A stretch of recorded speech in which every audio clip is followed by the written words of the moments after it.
And then we finally want to score a touchdown when it's too late in the fourth quarter. Trust me, Ram Nation let me know. They is not pleased with the game plan that Sean McVay came up with on Monday night. That should have been a W, but it turned into a L. But it turned to a L. You know what? I got somebody to bring in. So, ladies and gentlemen, who I'm bringing in right now is the man of Snowman in the Morning, who I join on Mondays and Tuesdays during the football season. Enjoyed a great time being on there this past Monday, this past Tuesday. Ladies and gentlemen, Mr. Brian Snow. How you What's doing, up, sir? Playmaker? What's up, Playmaker? Good evening to you. How are you, my Good friend? evening. I'm good. Sounds like you're at your best already. Well, I When told you said two key words on Monday, and I'll never forget them. Play calling. You said it best. Play calling. you see the numbers. Oh yeah, I do. I do indeed. Thir- thir- 13 rushes for 71 yards. it's not even 13. It's actually 12. Because Matthew Stafford happened to scramble out of one of the passing plays. Mm-hmm. So it's really 12. Mm-hmm. 12. And we was averaging more yards than the Bengals. Yep. But the Bengals decided to go for 23 rushes. Mm-hmm. It don't make no sense to me. Doesn't. And you had four less rushing yards. You had four less rushing yards. 71 for the Rams, 67 for the Bengals, and yet. And I'll repeat something you just said. Jamar Chase had 12 receptions for 141 yards, and it was the quietest 141 yards you will ever see. Jamar Chase, one of the best in the NFL, 12 receptions, 141 yards. You think everybody would be ballyhooing about that, but it was a quiet 12 catches. It was a quiet 141 yards. That's crazy. Oh, I got more stats. I got more. Oh, there's more. Look at this third down. Third down. 1 for 11. 1 for 11. 1 for 11. Look at the Bengals had one more drive than us, Mm-hmm. but they had 22 more plays than us. Mm-hmm.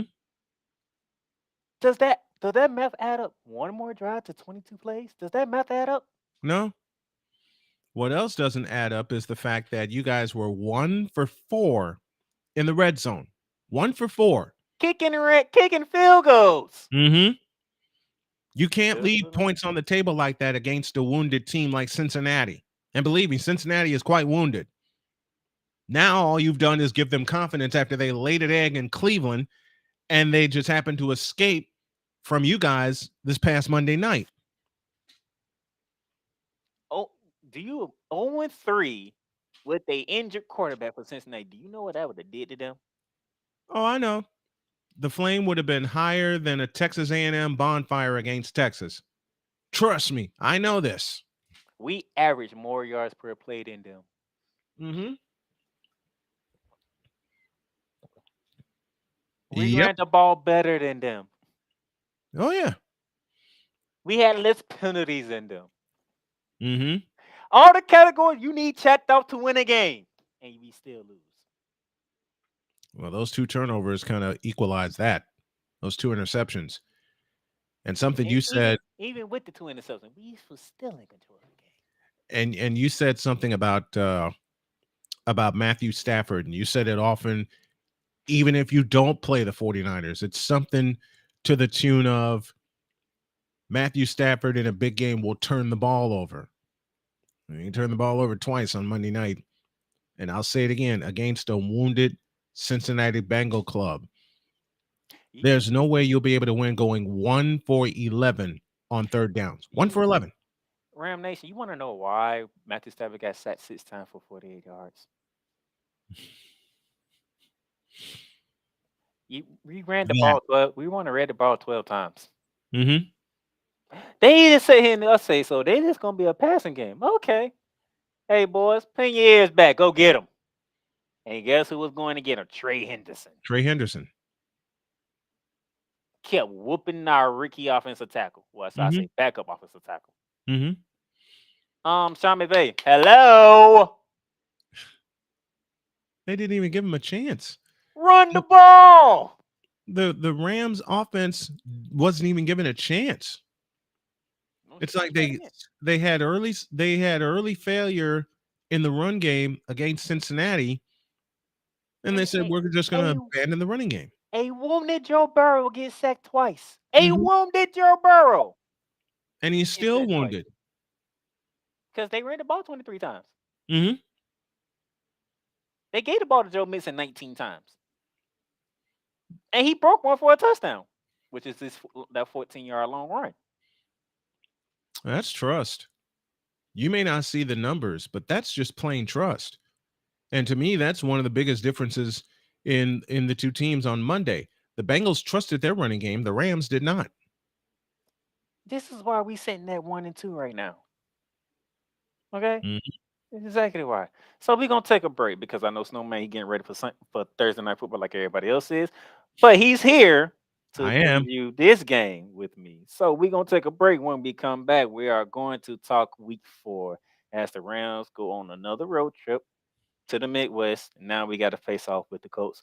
Who would be a quarterback for the Colts is a question. We'll find out Sunday. But Snowman's gonna try to give us any type of update there is in that situation. We'll be back. Mhm.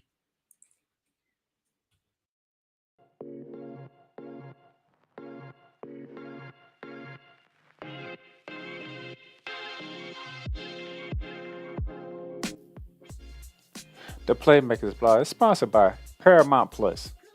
Paramount Plus, mountains of entertainment. So much to stream. From shows and movies you can only catch here on Paramount Plus, whether it be from CBS, BET, Comedy Central, Nickelodeon, and so much more. The new home of Showtime. Watch Showtime original series, movies, and sports when you sign up for Paramount Plus with Showtime. Catch exclusive originals from Paramount Plus such as Star Trek, Strange Wars, The Family Stallones, Halo, and so much more. You also can stream live sports like NFL on CBS, the UEFA Champions League, the Masters, and the SEC on CBS. Paramount Plus, you can stream up to 3 devices when you create an account. So Paramount Plus plan starts at $5.99. If you hit that link below, you can get a free trial. Paramount Plus, mountains of entertainment. And ladies and gentlemen, welcome back to Ramily Talk. As you can hear, Paramount Plus, one of the leading sponsors for Ramily Talk and the Playmakers Bar, along with Fanatics and Lids.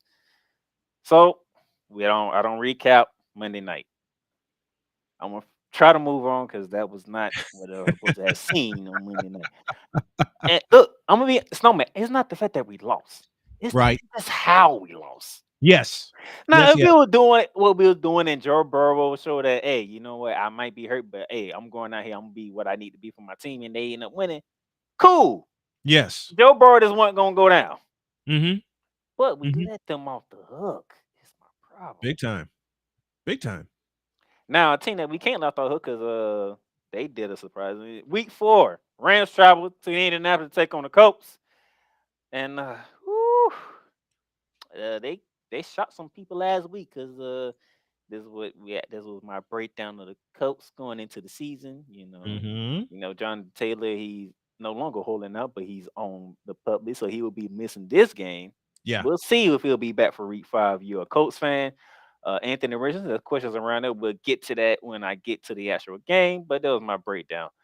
However, Sunday, ladies and gentlemen, the Indianapolis Colts went to MMT Bank Stadium and shot Mhm. the Baltimore Ravens in overtime, Mhm. 22-19. As you can see here, Gardner Minshew, who got the start, Anthony Richardson was in concussion protocol, 27 for 44, 227 yards passing, and 1 touchdown. Zach Moss, if that name doesn't sound familiar, Buffalo, 30 carries, 122 yards. Even the Colts ran the ball for 30 Mhm. attempts. Mhm. Gosh. This is without Jonathan Taylor, by the way. And remember, the Colts were shut out at the end of the first quarter, 7-0, and led at the half 10-7, forcing 2 Raven turnovers. And they led 13-7 before the Ravens grabbed the lead, and then that nutty fourth quarter in overtime happened. Ladies and gentlemen, one give you one reason why the Ravens lost the game. Oh, Lamar Jackson, 22 for 31, 202 yards. Leading rush, Lamar Jackson. Mm-hmm. 14 carries, over 100 yards, rushing 2 touchdowns. Yep. I thought we was gonna see a different type of Ravens offense. Apparently not. No, you're not. Cause the You're not. question was Lamar Jackson was not gonna be the leading rusher no more. He was gonna be focusing more on passing. Yeah. Wait, It was supposed to be a non-Greg Roman led offense, and yet we're seeing the same thing as if Greg Roman was still the coach. but yeah. Oh, and by the way, I'm gonna connect this to the Rams. You know why? Because there's a former Ram by the name of Matt Gay. Mm-hmm. Matt Gay, 31-yard field goal. Matt Gay, 54-yard field goal. Matt Gay, 53-yard field goal. Matt Gay, 53-yard field goal. And in overtime, Matt Gay, 53-yard field goal. This man kicked 4 field goals from 50-plus yards and made all of them. Mm-hmm. He went 5 for 5. This man accounted for 16 of the Colts' 22 points. Yep. And he's a former Ram.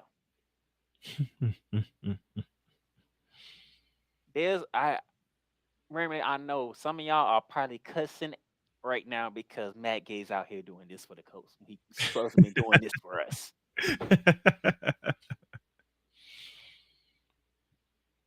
So guess what? Now we know, even if we get some stops against the Colts around the 40-yard line, hey, they got Matt Gay. They can kick it. Mm-hmm. They got to steal from us because we didn't want to bring Matt Gay back. What was we thinking?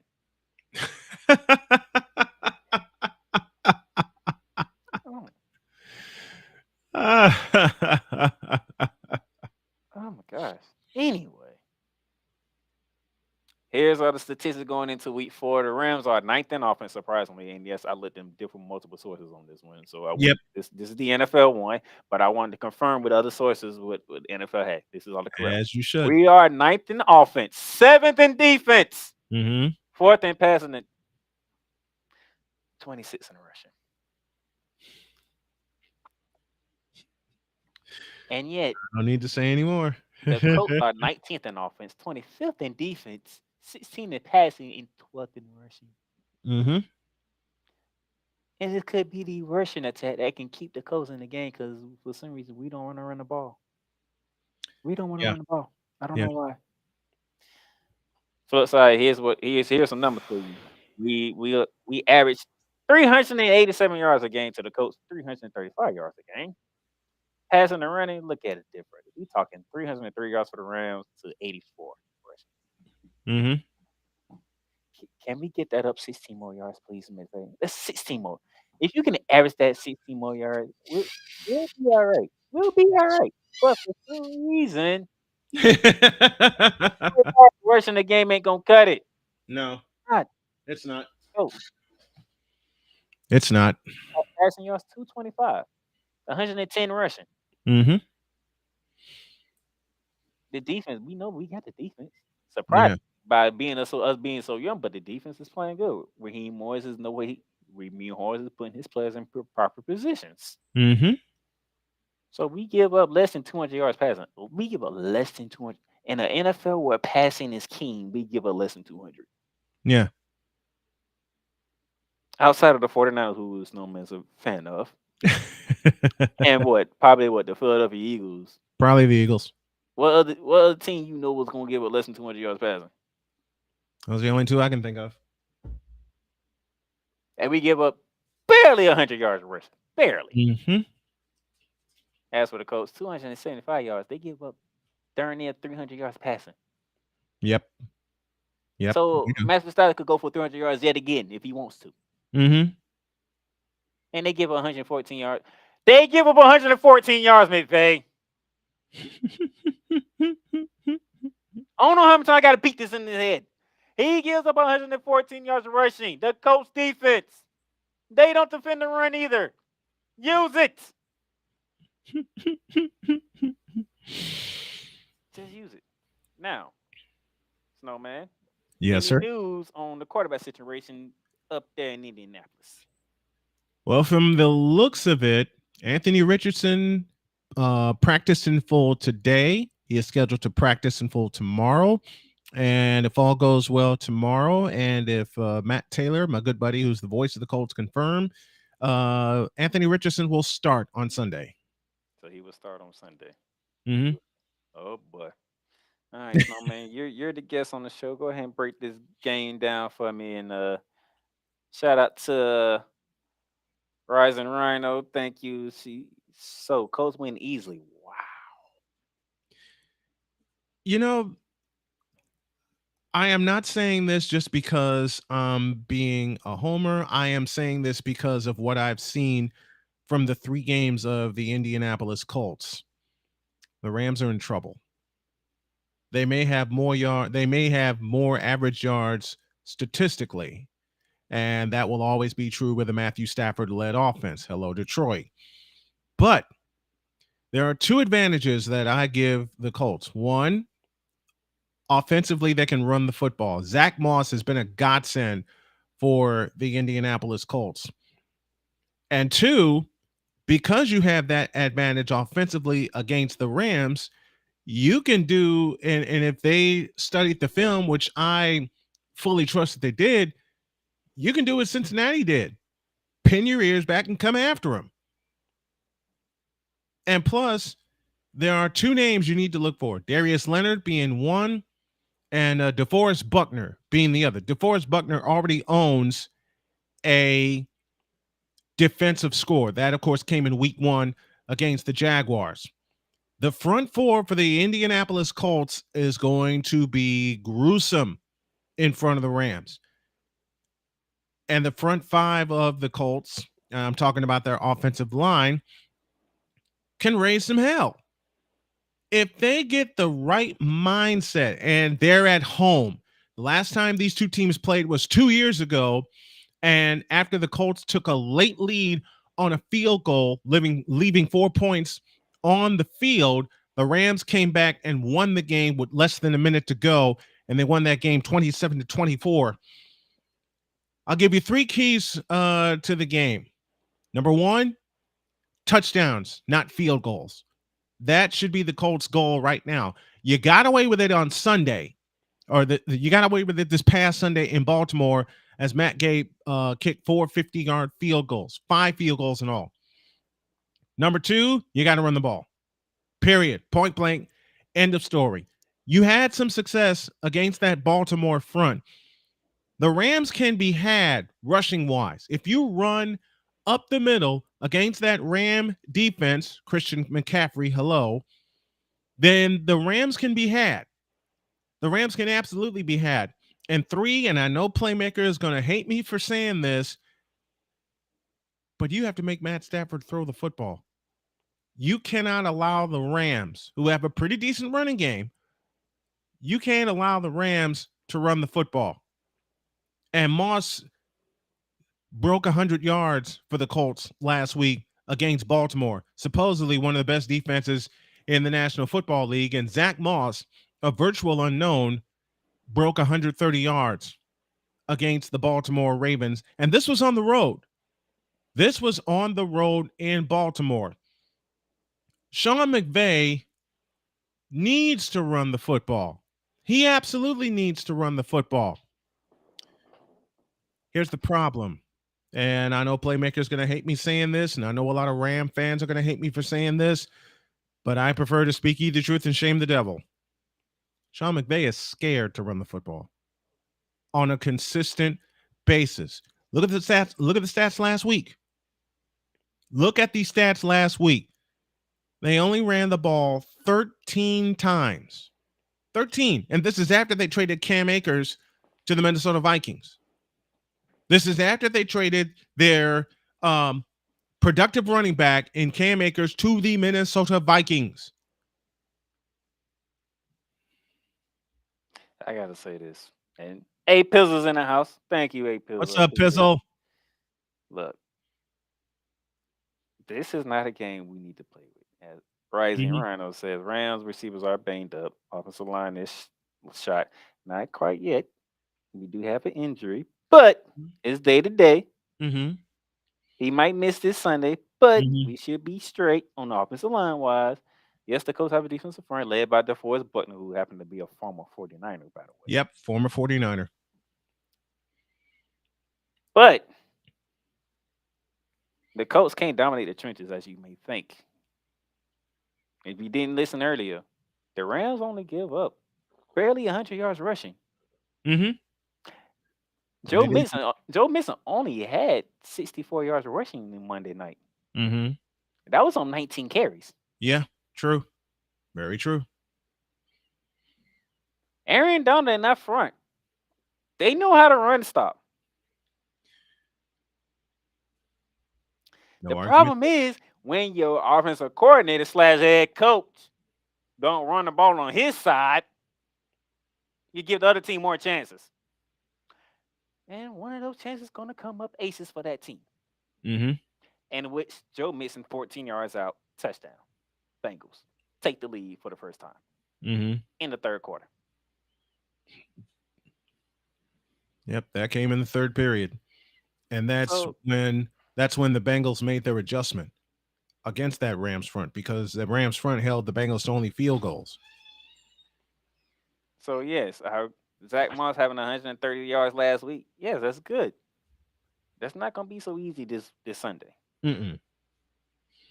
Raheem Moore is going to look at the film from that Baltimore game and say, what did the coach did right? What do we need to focus on? First, we got to find out who's going to be a quarterback. And right now, it sounds like Anthony Richardson is going to be a quarterback. So that's Yeah. another problem. That's another problem within itself. Anthony Richardson, and trust me, I'm a Gator fan, so I know what a Mhm. problem Anthony Richardson is going to be. 6'4" and 255 pounds of speed and muscle. And I wasn't, listen, I have to make an admission here, and I've already made it on my morning show. I was not too pleased or convinced about Anthony Richardson the night the Colts drafted him. He has proven me wrong. And I hope he continues to prove me wrong. So as I said, tomorrow afternoon, I plan to talk to Matt Taylor. Y'all will see that conversation on my YouTube channel. But if Anthony Richardson starts, you have a triple threat now from the quarterback position who can also run the ball. Now here's the downfall with the coach though, because this is where I do my NFL analysis at. And I see can they? I mean, you asking valid questions, Rising Runner. You asking valid questions, but here's the thing: Colts don't have that number one receiver. No, they don't. Michael Pittman Jr. has not been the number one receiver that people expected him to be. They don't have that number one receiver because he's now a Cowboy, T.Y. Hilton. And T.Y. was that number one for years, and the Colts let him go. So can Anthony Richardson be patient enough? Because that's one of his other problems. He's not patient enough. True. Can he be patient enough to let these I'm gonna say unknown receivers because they're not really known in the NFL. Because when you look at the Colts, you don't think passing, you think running with Jonathan Taylor. That is their best player. Mm-hmm. Can Michael Pittman rise to the occasion where he may get some of these same looks that Jamar Chase got on True. Monday night? Can he convert those like Jamar Chase did and make it to where we will methodically march down the field and we're gonna get points on every drive we can? There's a But couple of names I'm going to throw at you okay, who could really make a case for the Colts. And I know one of them, Matt Taylor, has been singing his praises since he's joined the team. That's Alec Pierce.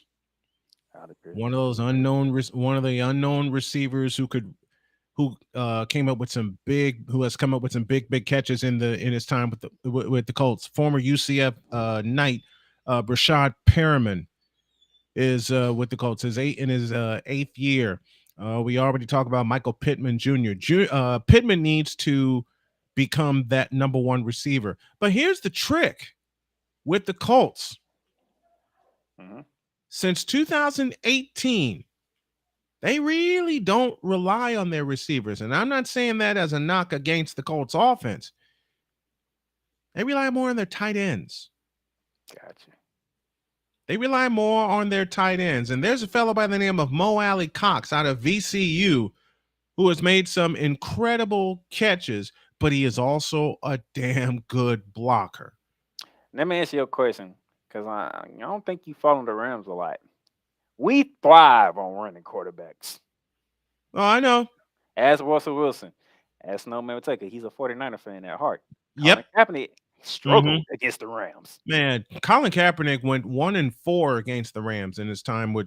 I take that back. He went 2-8 in his time with the 49ers, and Kaepernick was an RPO type quarterback.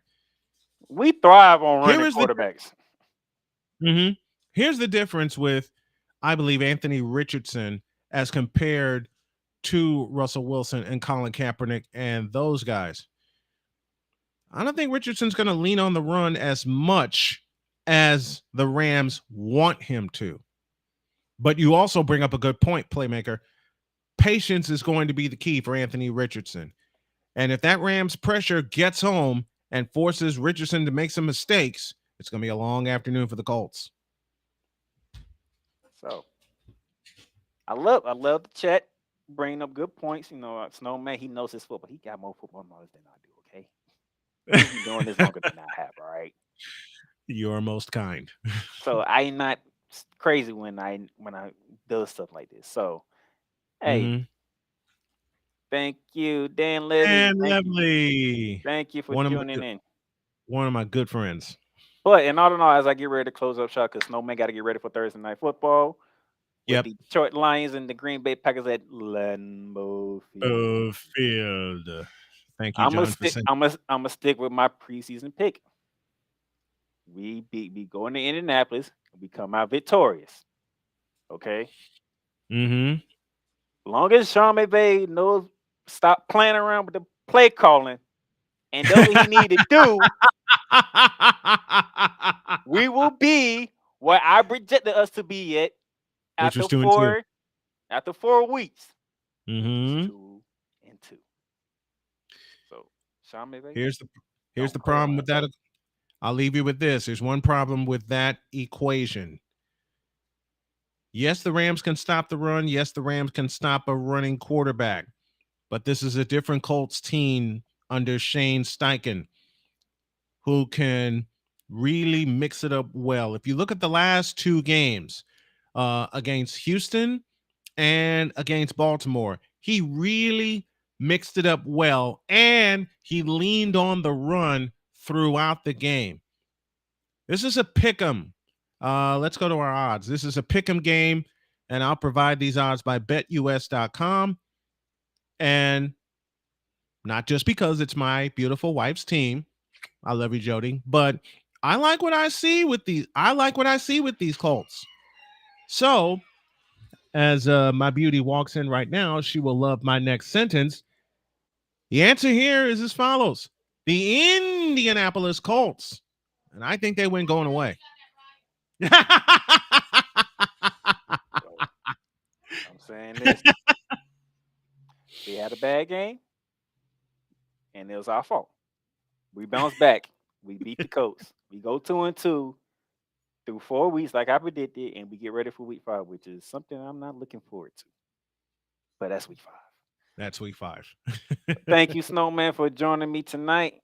I appreciate you. I love you, partner. Thanks for having me. Catch him tonight on Snowman Multimedia, as he will be live calling the Detroit Lions and Green Bay Packers for Thursday night football.